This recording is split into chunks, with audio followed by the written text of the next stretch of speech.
বাংলা সাহিত্যের যুগ বিভাগ কতটি? ৩টি।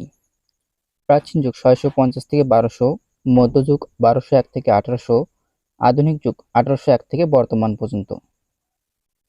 ডক্টর মোহাম্মদ শহীদুল্লাহর মতে চর্যাপদের রচনাকাল কত? ৬৫০ থেকে ১২০০। ডক্টর সুনীতিকুমার চট্টোপাধ্যায় এর মতে চর্যাপদের রচনাকাল কত? ৯৫০ থেকে ১২০০।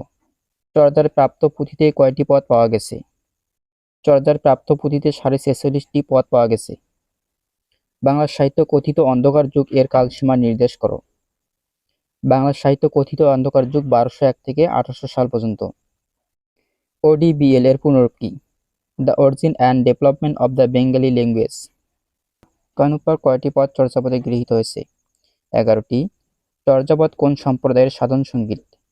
চর্যাপদ বৌদ্ধ সহজিরা সম্প্রদায়ের সাধন সঙ্গীত। চর্যাপদ আবিষ্কৃত হয় কত সালে? ১৯০৭ সালে। চর্যাপদ আবিষ্কার করেন কে? হরপ্রসাদ শাস্ত্রী। হরপ্রসাদ শাস্ত্রীর উপাধি কি? মহামহোপাধ্যায়।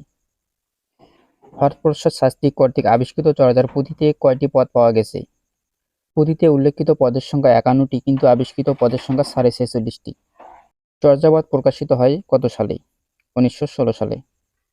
চর্যাপদের কবির সংখ্যা কত? ২৪ জন। চর্যাপদের সংখ্যা কত? পুঁথিতে উল্লেখিত পদের সংখ্যা ৫১, কিন্তু আবিষ্কৃত পদের সংখ্যা ৪৬৬।